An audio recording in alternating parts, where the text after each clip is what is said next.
Olá pessoal, vamos dar início então a nosso novo empreendimento aqui no nosso estudo que a gente intitula História Sintética, né? Todo mundo sabe que nós tratamos a história aqui não só como é tratado, né, costumeiramente nas escolas, nas universidades, como uma disciplina que visa se debruçar sobre os fatos e ter uma posição meio que memorativa sobre esses próprios fatos, né, na busca de adquirir de repente uma cultura ou, né, um suplemento cultural aí sobre o passado e até nos arrogar um certo caráter de intelectualidade por conta disso. Não, a gente tenta aqui especular sobre aquelas questões que envolvem o conceito de história, a ideia de história, o sentido de história, né, e encontrar em nós mesmos esse sentido para que a nossa própria vida, a nossa própria relação para com Deus, para com o mundo e para com o próximo seja de fato uma relação que tem uma razão de ser, um objetivo final, certo? Bem claro e distinto. Então nós iríamos fazer, na verdade, esse estudo, né? Podemos chamar até de uma série de aulas, mas vai ser um estudo mais prolongado, né? Sobre os elementos de filosofia da história, certo?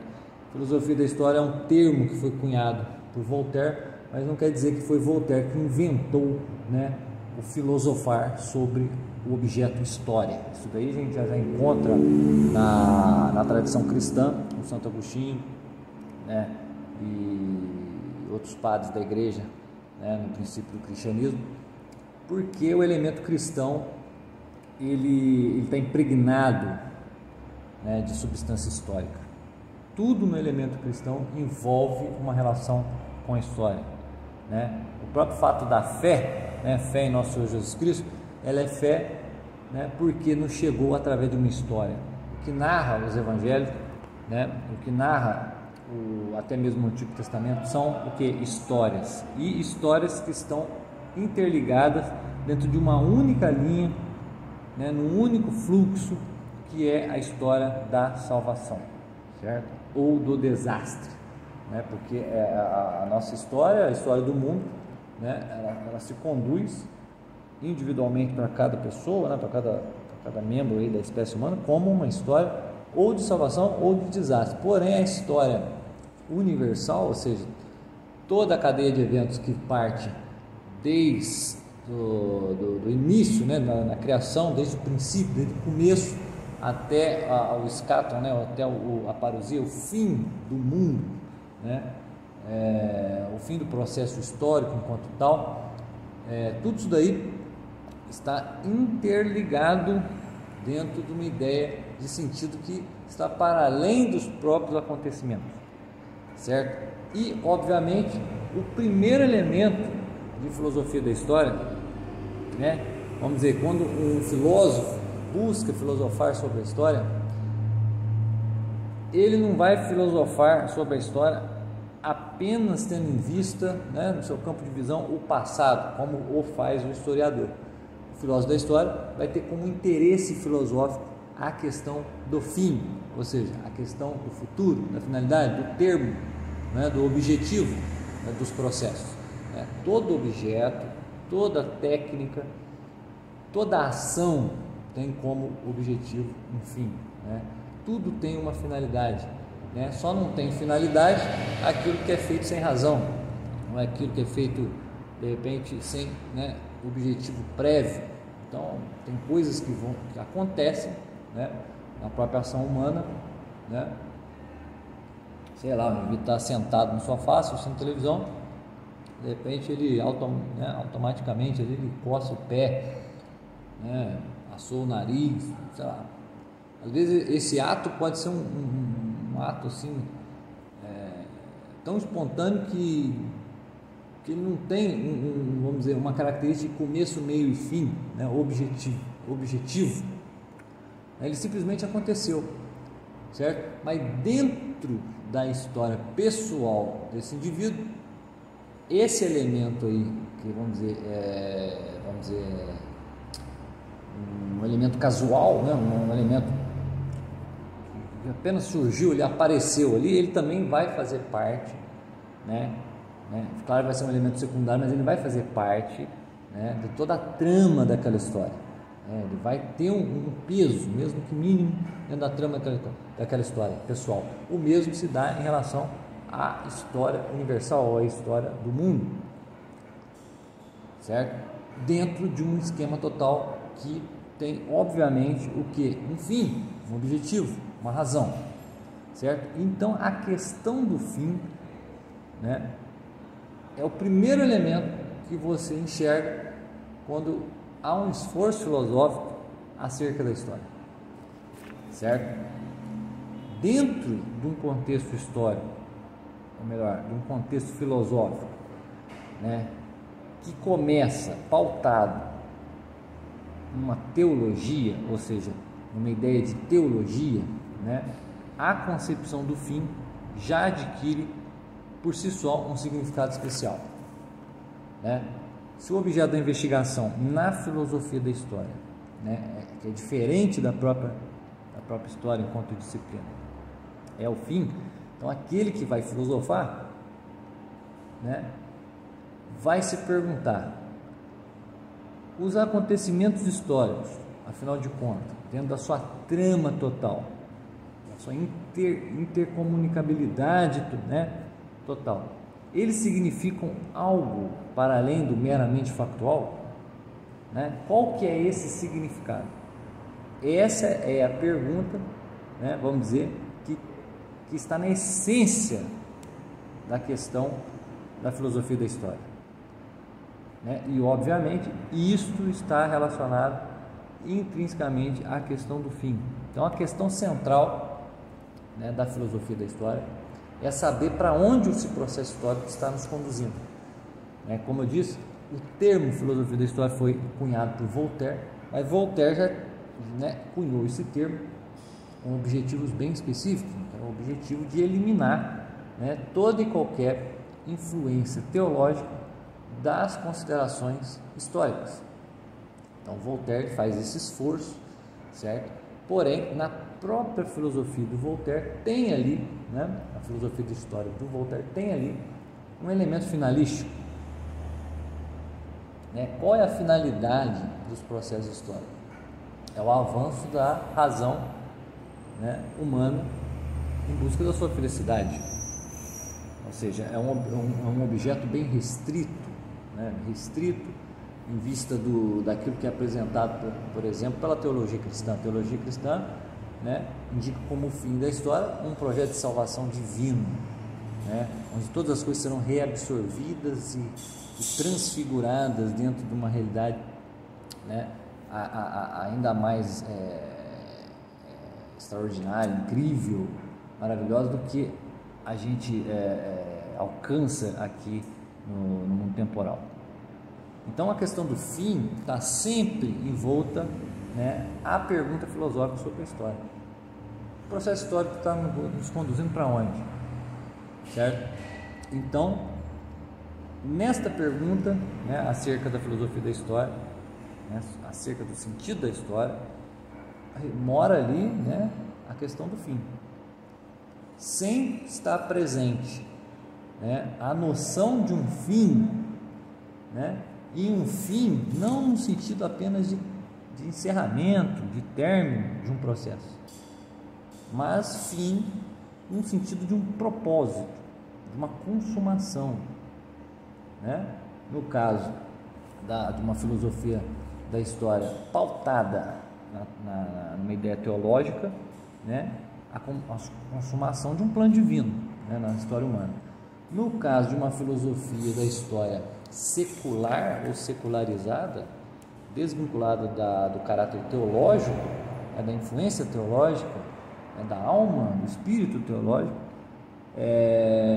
essa consumação vai se dar em algum elemento da esfera privativa ao homem aqui na Terra, né? Privada no sentido de restrita a sua, vamos dizer, a sua dimensão temporal, espaço-temporal, né? Então, a questão do fim para o filósofo da história é uma questão que aparentemente tem uma resposta, né, como diz lá Joseph Pieper, uma resposta problemática. Primeiro porque nós não sabemos se essa questão de fato tem uma resposta, ou pelo menos a gente sabe que a resposta é muito difícil, né? É difícil porque você não tem parâmetros, vamos dizer, filosóficos, né, experimentais, do próprio fim da história, né? Quando você, vamos supor, você acende um fósforo, taca um combustível, uma gasolina, você observa aquela explosão, aquele incêndio, né? Então, do começo ao fim daquela ação, você compreende, né? Você tem uma experiência, né, da finalidade daquilo, né? De como aquilo termina, como aquilo, né, se faz. Mas é acerca da história como um objeto abstrato, né? Não é um objeto primário, né? Como você vai responder a isso, certo? Sem, né, o auxílio, por exemplo, de uma revelação, de um pronunciamento teológico. Aí já começa por aí. Se há uma resposta, né, acerca da questão do fim, essa resposta ela será impossível se não haver ali algum dado de origem divina, né? Alguma transmissão, alguma revelação de origem divina. Como a filosofia ela é uma espécie de conhecimento primário, né, em comparação à teologia, né, que é um conhecimento de tipo secundário. Por quê? Porque a teologia é desenvolvida em cima de relatos que supostamente foram revelados sobrenaturalmente, né? Então o teólogo ele procura na revelação, nas escrituras, etc., né, os princípios pelos quais ele vai construir a sua teologia. O filósofo não, o filósofo ele busca na experiência, né, tanto a experiência sensível quanto a experiência intelectual, o conhecimento daquilo que ele entra em contato aqui neste mundo, nessa terra, nesse tempo. O filósofo ele tem né, uma atividade primária, né, em vista da teologia, certo? Então, o elemento filosófico na investigação filosófica da história, né, esse elemento filosófico especificamente, ele é mais intenso, né? Por quê? Porque ele vai lidar com uma coisa que está na esfera de uma espécie de mistério, né?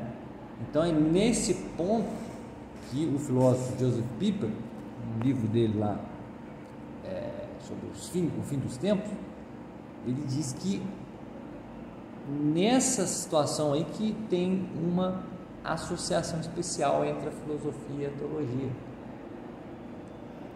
né? Porque se o filósofo for se debruçar sobre perguntas finalísticas sobre a história, sem o recurso da teologia, sem o recurso da revelação, ele vai se perder, certo? Como se diz aquela palavra? Em especulações, certo? Que na verdade não tem resposta final para elas, vão ser ideias, simplesmente ideias. Agora, no caso da revelação, no caso do pensamento teológico, tomando como referência também o pensamento teológico, né, a argumentação teológica, o filósofo vai ter algum elemento de base para tentar responder, né, aquilo que aparentemente é irrespondível, Ou seja, qual é a finalidade de todo esse processo, cujo nome nós damos de história, certo? Até porque, se nós pararmos para pensar, na verdade isso não serve só no caso da história. Qualquer questão filosófica, qualquer abordagem filosófica se depara em algum momento com algum tipo de pronunciamento teológico, né? Só que na questão da história isso ainda é mais intenso, é mais forte ainda, porque toda a teologia, pelo menos a cristã, né, ela está pautada, certo, num futuro, né, uma ideia de futuro, de culminação dentro do objetivo final.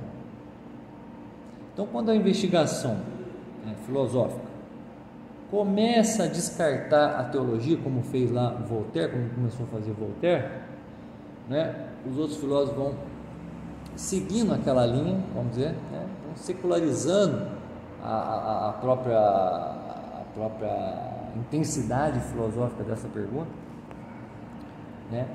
Então, o que acontece?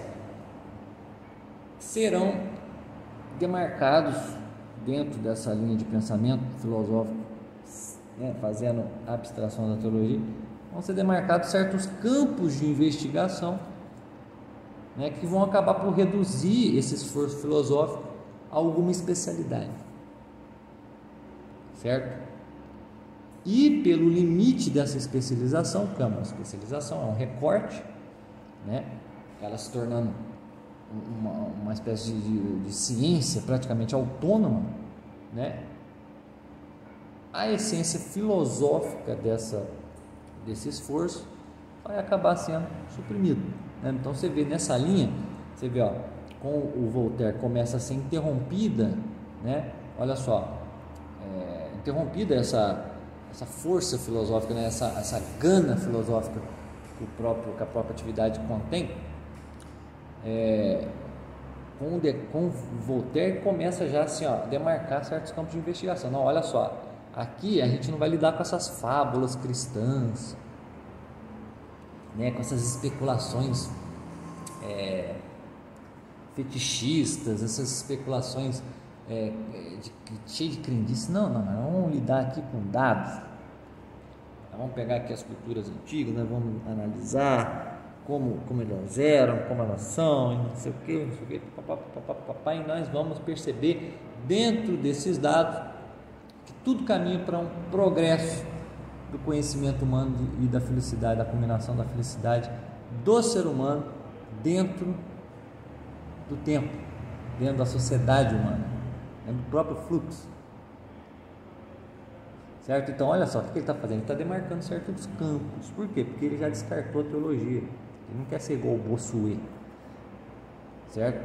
E em seguida, na linhagem filosófica que vai surgindo a partir daí, vamos dizer, o teor próprio da filosofia e da investigação filosófica vai sendo suprimido, porque o excesso de especialização dentro de contextos cada vez mais reduzidos e limitados vão tornando, né, a investigação uma investigação de algum tipo de ciência autônoma, como você vê em Karl Marx, né, que simplesmente vai lá e os aspectos econômicos, né, a economia, a ciência autônoma da economia, passa a ser o critério final para, né, vamos dizer, para a finalidade histórica. Então, quando se trata de história dentro da investigação filosófica, a primeira coisa é que a gente, né, todo filósofo, seja ele desse tipo, como Voltaire, seja ele um Santo Agostinho ou um filósofo cristão, né, que toma como necessária o auxílio da revelação para responder à questão do fim. Então, a história sempre é um processo, um movimento, uma série encadeada de acontecimentos que atravessam, né, o tempo, né, sempre permeado por uma concepção de começo e fim. Todo processo tem um começo, tem um fim, mesmo ele sendo um começo sendo o fim de um outro processo anterior, essa cadeia toda, né, numa totalidade, ela tem um início na criação do mundo e do tempo, simultaneamente, e o seu objetivo final na consumação, né, do escatom, ou do fim do tempo histórico, né, num futuro indeterminado, pelo menos cronologicamente indeterminado. E obviamente, como a gente falou anteriormente, não há experiência humana, não há possibilidade de experiência humana acerca disso, né? Então só vão ser concebíveis tais pensamentos, tais especulações, na medida em que esses pensamentos, especulações, esforços filosóficos estejam pautados por uma aceitação de uma interpretação que o Joseph Pfeffer chama de pré-filosófica, tradicional da realidade, né? Que é a interpretação de cunho teológico. Então, como um primeiro elemento aqui de filosofia da história, a questão do fim, ela é uma questão que implica, né, na saudável associação entre esforço filosófico e argumentação teológica, certo? Então, ou esses dados acerca do fim, da finalidade, do termo final, do objetivo final da história, ou eles são revelados, ou eles são inconcebíveis, né? E abrindo-se assim brechas para delírios e sonhos e especulações idealísticas, como a gente vê nos filósofos da modernidade. Então a pergunta do filósofo basicamente é a seguinte: o que vai acontecer no futuro? E não como a do historiador, o que aconteceu ali no passado, certo? Então, se a pergunta do filósofo da história é esta, né, e é uma pergunta profunda, uma pergunta misteriosa, a resposta obviamente vai ser mais profunda ainda. E qual será a resposta? Se for pelo lado dos filósofos modernos, né, os filósofos seculares, né, vai ser sempre uma coisa assim: é o desenvolvimento da sociedade, é a felicidade humana na Terra, é o equilíbrio da economia, é o extermínio de todas as doenças, as dores, o extermínio inclusive da morte, como alguns já falaram também. Ou vai ser alguma coisa bem específica, limitada e ideológica, certo? Ou essa resposta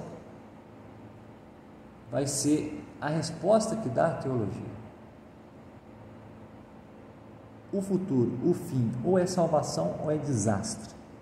Seja isso na esfera individual, seja isso na esfera coletiva. Então, para alguns, o fim dos tempos, o fim do mundo, o fim da história, vai ser um evento salvífico, para outros vai ser um evento calamitoso, desastroso, né?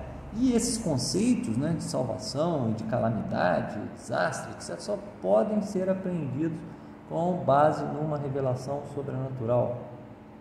E é justamente isso que a gente quer indicar aqui como sendo o núcleo da história. Se o centro da história é a encarnação, certo, do Verbo divino, Jesus Cristo, né, e a revelação divina é justamente a vida, paixão, morte e ressurreição deste indivíduo, homem e Deus, se a gente admite isso como centro da história, obviamente, né, pelo seu discurso, pela sua vida, pela transmissão do conteúdo revelado, pela presença dessa pessoa divina, né, em natura humana, né, em natureza humana, claro que o núcleo da história vai ser, né, a finalidade, salvação ou desastre, que é justamente isso que está no centro, né, do discurso de nosso Senhor Jesus Cristo. Nosso Senhor Jesus Cristo, ele, nas entrelinhas, ele está sempre dizendo: você quer ser salvo ou quer se perder? Eis aqui a salvação, eis aqui o desastre. E aí? Está na tua mão, você escolhe. E o que você escolher, eu estou aqui para fundamentar a sua liberdade. Então é nossa própria salvação ou desastre, né, ou calamidade, que acontece na história. Este é, vamos dizer, a alma da história, certo? É o cerne da questão da história, né? Somente este ponto de vista pode dar à história uma ideia concreta de finalidade. É a única que pode responder, né, ainda que misteriosamente, a questão do fim, certo? Então a verdadeira, a última realidade do acontecer na história é o mistério da salvação ou do desastre. Meu chapa, você vai morrer, a sua alma vai se desligar do seu corpo, o tempo vai deixar de existir para você, o espaço também, certo? Quiçá suas memórias. Porém, algo vai sobrar, algo que é imortal. E esse algo, ou ele vai se perder, ou ele vai se salvar. Não em virtude própria, mas em virtude desse poder. Desse poder que está no centro da história. Não é só uma convenção social que fez com que a história fosse dividida em antes e depois de Cristo, mas foi um poder. Aliás, é um poder de salvação ou um poder de desastre. Isso daí está ligado à questão da história, tanto pessoal quanto total, certo? Que é o que a gente chama de história sintética. Então, o que vai se afirmar na revelação, basicamente, é uma história de salvação, uma história que culmina num fim misterioso, cronologicamente impossível de se determinar, né?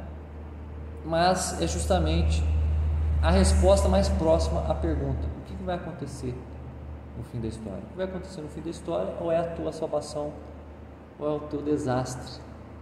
Ou você vai realizar a natureza pelo qual você foi criado no começo, né? Ou não, que vai ser ruim demais para você, meu amigo, certo? Então, isso daí indica que existe apenas um único fluxo histórico. Não existem repetições cíclicas como os antigos, né, os homens pagãos, etc., os gregos, acreditavam e fundamentavam a sua visão temporal, a sua visão histórica, né? Mas sim um único fluxo progressivo, né, pautado numa ideia de fim, de futuro escatológico.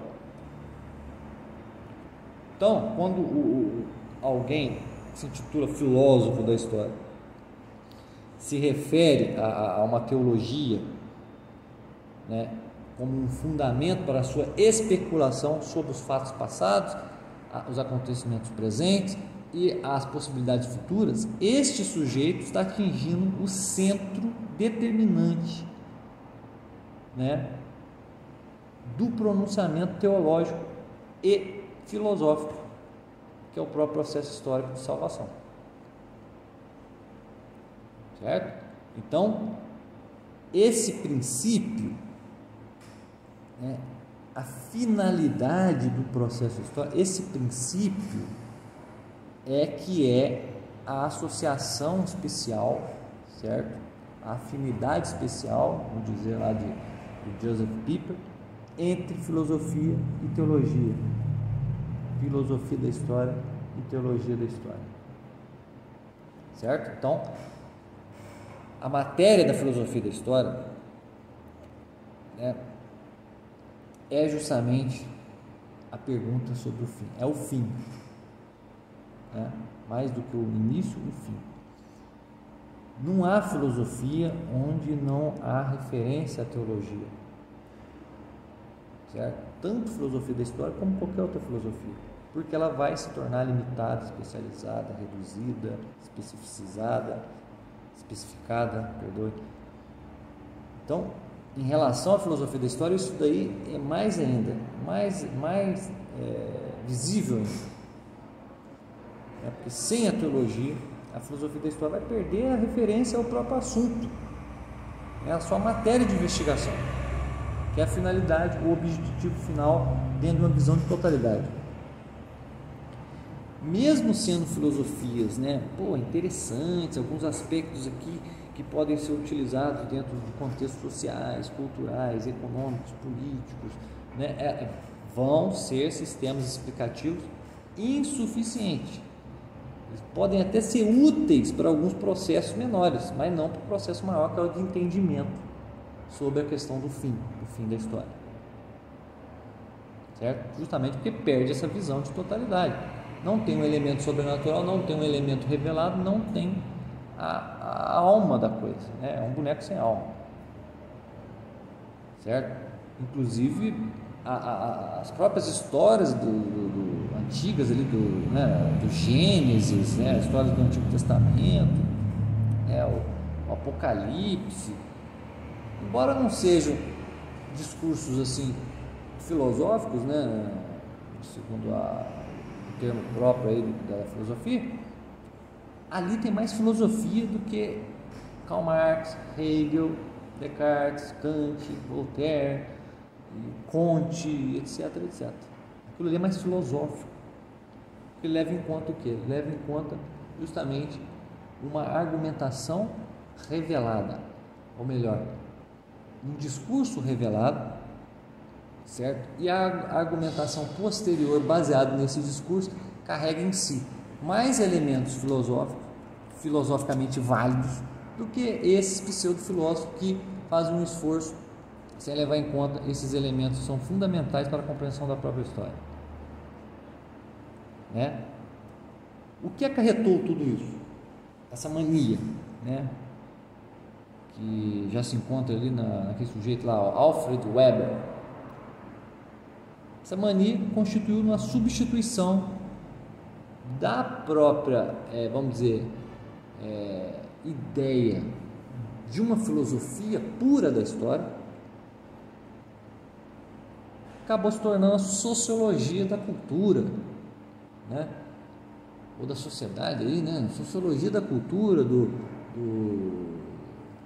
coisa humanística, simplesmente temporal, reduzida aos aspectos aqui, vamos dizer, matematizáveis do mundo, ou aos aspectos, vamos dizer, quantificáveis da realidade, etc, etc, porque fez abstração, certo? E acabou por se tornar gradativamente uma sociologia da cultura.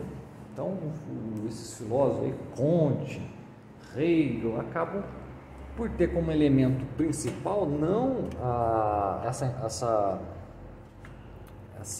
esse discurso revelado, mas o discurso humano, certo? O discurso humano acerca de especulações meramente filosóficas no sentido, né, que a gente acabou de falar, no sentido mais determinístico ou no sentido mais reduzido, né, do esforço filosófico, vão se ver reduzidos à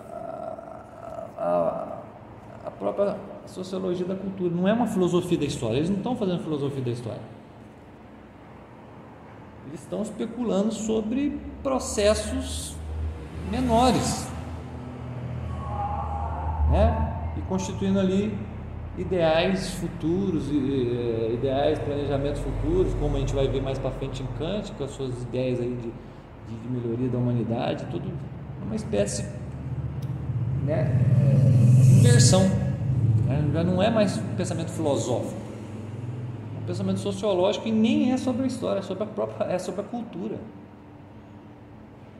Então há obviamente aí uma conexão, né,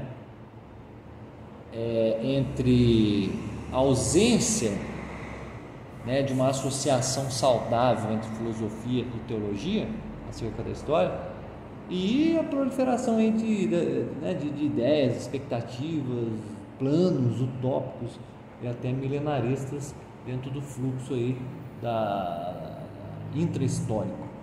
Então tudo isso aí vem surgindo ao longo de 4, 5 séculos por conta da perda gradual, né, desse matrimônio entre o esforço filosófico, né, e o discurso revelado. ou a argumentação teológica, certo? Então, a questão do fim